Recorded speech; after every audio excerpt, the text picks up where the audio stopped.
Assalamualaikum warahmatullahi wabarakatuh. Salam sejahtera bagi kita semua. Salam, Om Swastiastu, Namo Buddhaya, salam kebajikan. Kami dari kelompok 2 pada kesempatan kali ini ingin menjelaskan materi mengenai sikap profesional kependidikan.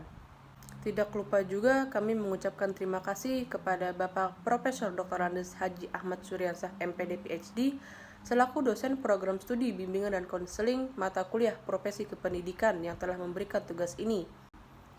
Kami dari kelompok 2 yang beranggotakan Muhammad Umar Marani, Najwa Sabrina Dinanti, dan Nadia Nur Amalia. Materi yang pertama mengenai pengertian sikap profesional guru akan dijelaskan oleh saya, Nadia Nur Amalia. Ya, langsung saja, guru profesional menurut para ahli adalah semua orang yang mempunyai kewenangan serta tanggung jawab tentang pendidikan anak didiknya, baik secara individual atau klasikal, di sekolah maupun di luar sekolah.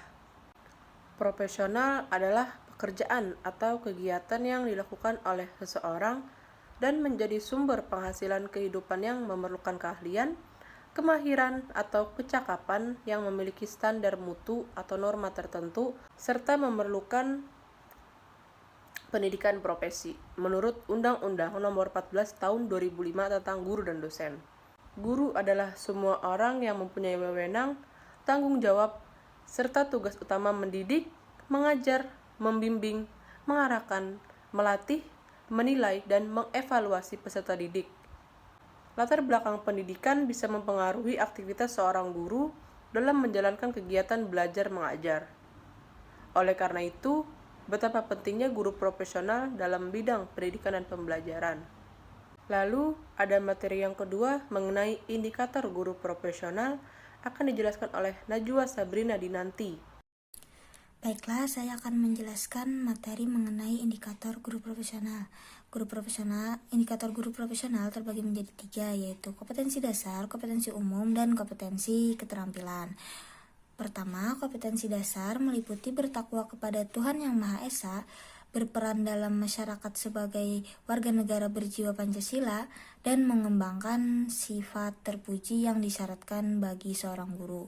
Kompetensi yang kedua yaitu kompetensi umum, meliputi berinteraksi dengan teman sejawat untuk meningkatkan kemampuan profesional dan berinteraksi dengan masyarakat. Kompetensi yang ketiga yaitu kompetensi keterampilan.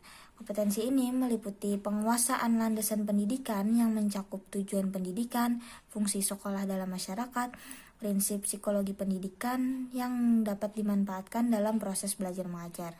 Berikutnya, indikator guru profesional menurut Peraturan Pemerintah Nomor 19 Tahun 2005, yaitu ada 4 kompetensi yaitu kompetensi pedagogik, kompetensi kepribadian, kompetensi profesional, dan kompetensi sosial. Yang pertama, kompetensi pedagogik menurut Pasal 28 Ayat 3 Butir A menyebutkan bahwa kompetensi pedagogik adalah kemampuan mengelola pembelajaran peserta didik yang meliputi pemahaman terhadap peserta didik, perencanaan dan pelaksanaan pembelajaran, evaluasi hasil belajar, dan pengembangan peserta didik untuk mengaktualisasikan berbagai potensi yang dimiliki. Adapun kompetensi yang kedua yaitu kompetensi kepribadian. Indikator kompetensi kepribadian adalah rendah hati, penyayang, jujur, ceria, energik, selalu ingin maju, cerdas, istiqomah, ulet, disiplin, kreatif, adil, ikhlas, jujur, empati, berani, terbuka, pemurah, supel, humoris, penyayang, apresiasi, berwibawa, dan santun. Aspek-aspek kompetensi kepribadian guru profesional berdasarkan Undang-Undang Nomor 14 Tahun 2005 Pasal 10 Ayat 1 dan penjelasan Peraturan Pemerintah Nomor 19 Tahun 2005 tentang Standar Nasional Pendidikan, yaitu mantap, stabil, dan bertindak sesuai norma. Adapun kompetensi yang ketiga yaitu kompetensi profesional.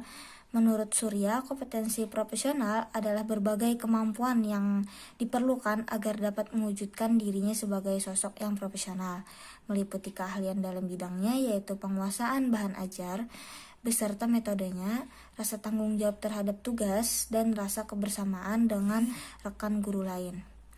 Kompetensi profesional guru terbagi dalam 4 kategori, yaitu memiliki kemampuan yang terkait dengan iklim belajar kelas, memiliki kemampuan yang terkait dengan strategi manajemen pembelajaran, memiliki kemampuan yang terkait dengan pemberian umpan balik atau feedback dan penguatan, memiliki kemampuan yang terkait peningkatan diri. Adapun kompetensi yang terakhir yaitu kompetensi sosial.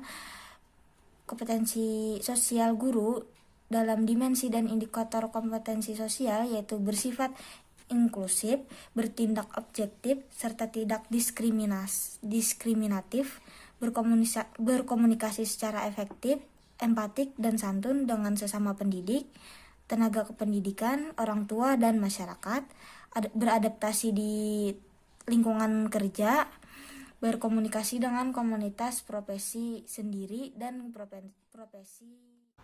Dan penjelasan yang terakhir atau materi yang ketiga tentang pengembangan sikap profesional akan dijelaskan oleh Muhammad Umar Marani.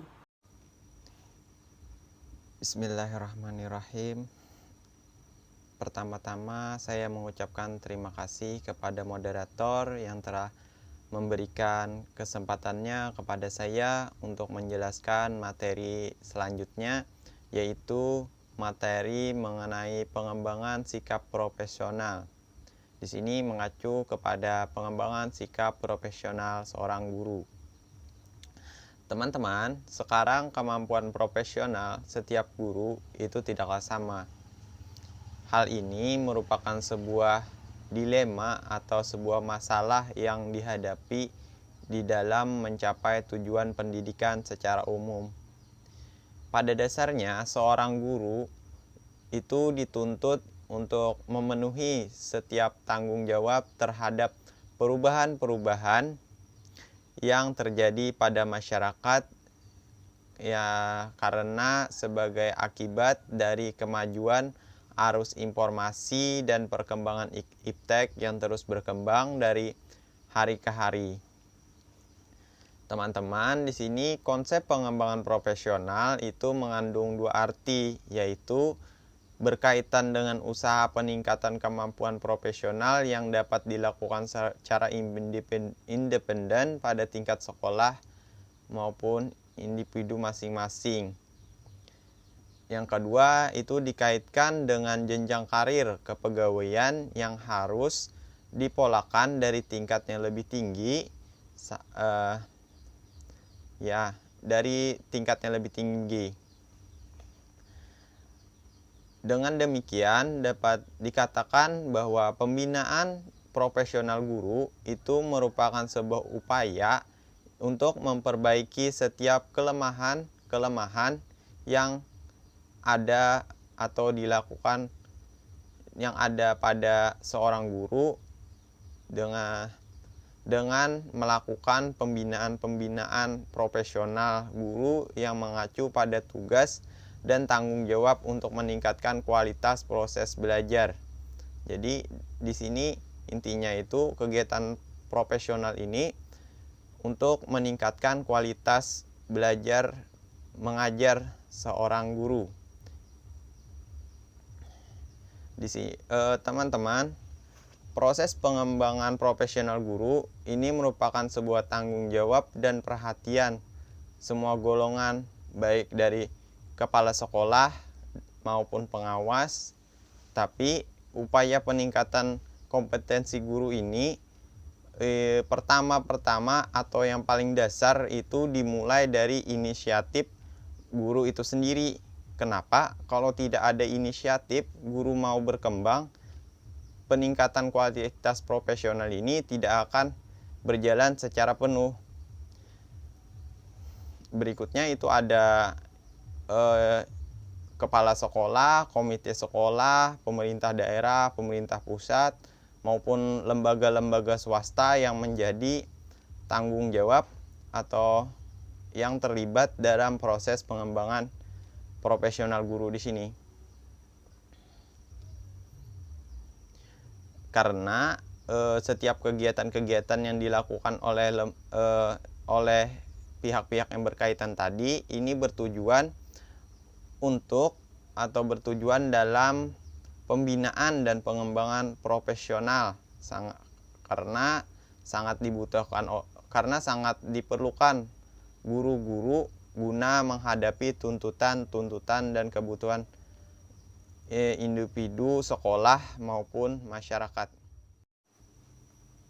Di sini ada saran pembinaan profesional guru dari Dijaujak Ahmad. Yang pertama, perencanaan kegiatan belajar mengajar sesuai dengan strategi belajar yang efektif.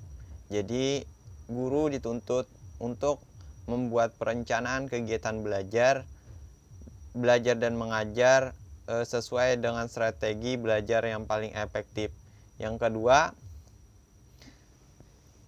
guru dapat mengelola kegiatan belajar mengajar yang menantang dan menarik untuk peserta didiknya atau murid-muridnya untuk mengikuti pembelajaran. Yang ketiga itu guru dapat menilai setiap kemajuan belajar siswa. Yang keempat itu memberikan umpan balik. Jadi guru dapat memberikan umpan balik dalam pembelajarannya, dalam proses pembelajarannya. Yang kelima itu guru membuat dan menggunakan alat bantu belajar mengajar. Jadi guru dapat membuat dan menggunakan alat bantu yang mempermudah guru dalam kegiatan belajar mengajarnya. Yang berikutnya lagi, guru dapat memanfaatkan lingkungan sebagai sumber belajar dan media pembelajaran. Jadi guru dapat mengambil contoh-contoh di lingkungan itu sebagai media pembelajaran atau sumber pembelajaran untuk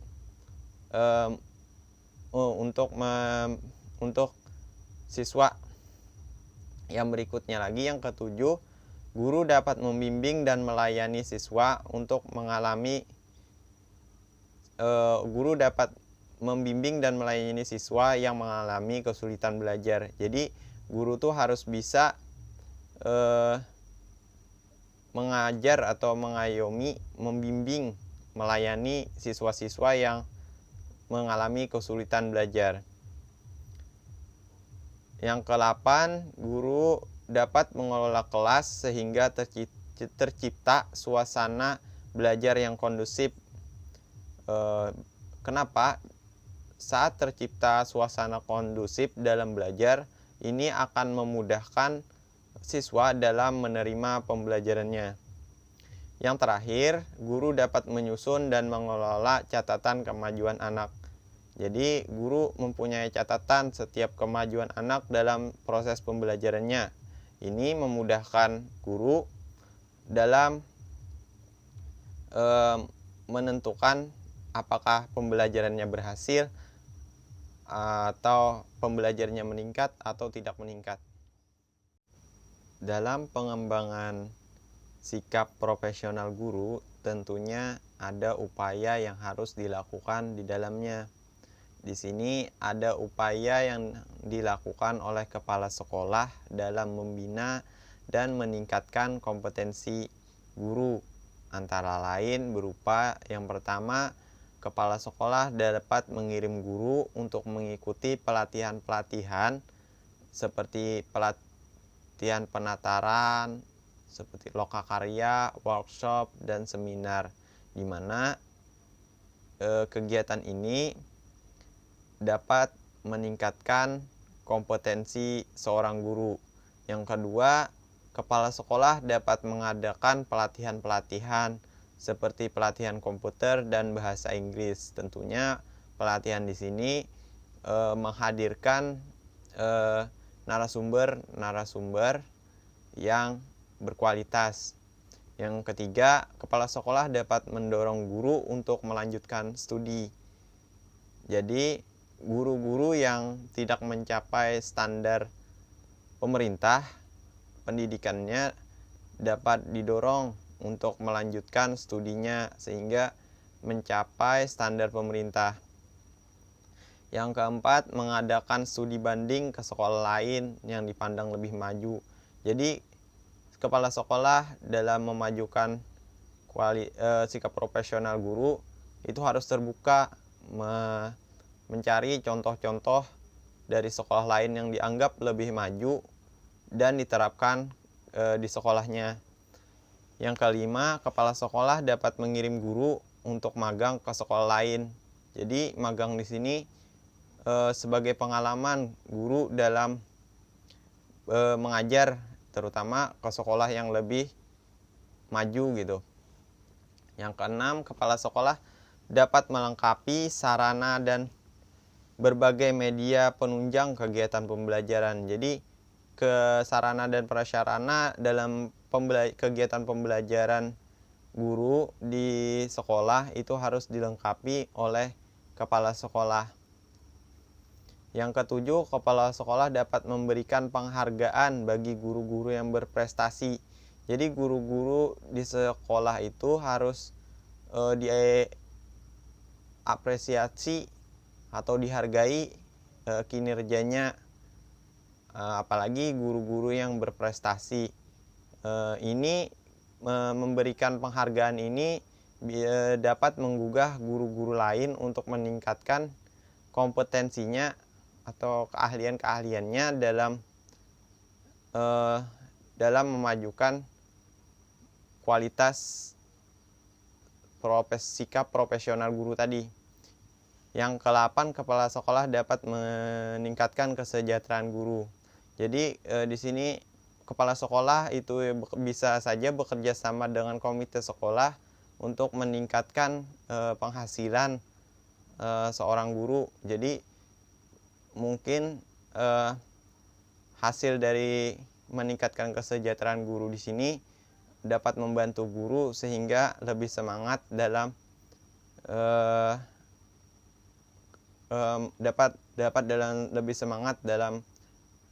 menjalankan kegiatan belajar mengajarnya.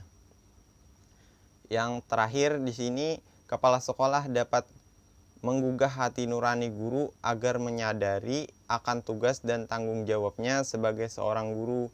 Jadi kepala sekolah di sini memberikan penyadaran kepada seorang guru, di mana ketika guru lalai atau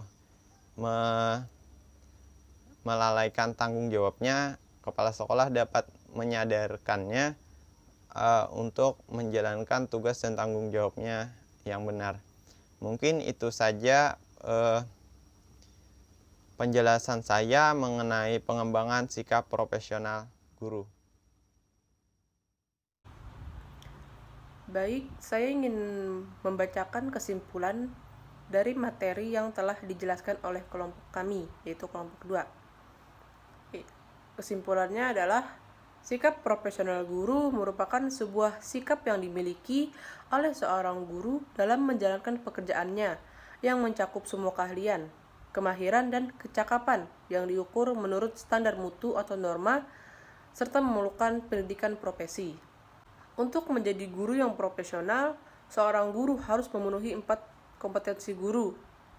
4 kompetensi inilah yang menjadi syarat guru dapat dianggap menjadi guru profesional. Dalam pengembangan sikap profesional guru, memuat semua upaya pembinaan profesional guru dengan tujuan untuk memperbaiki kekurangan dan kelemahan-kelemahan yang ada pada guru untuk memajukan kualitas pendidikan. Pembinaan profesional guru mengacu pada tugas dan tanggung jawab untuk meningkatkan kualitas proses belajar dan mengajar seorang guru. Terima kasih kepada seluruh penonton yang telah mendengarkan dan memperhatikan penjelasan materi dari kelompok kami. Semoga penjelasan dari kelompok kami dapat dimengerti dan memberikan ilmu baru kepada seluruh penonton semua. Sekali lagi terima kasih. Mohon maaf jika ada salah-salah kata. Saya akhiri dengan Assalamualaikum warahmatullahi wabarakatuh.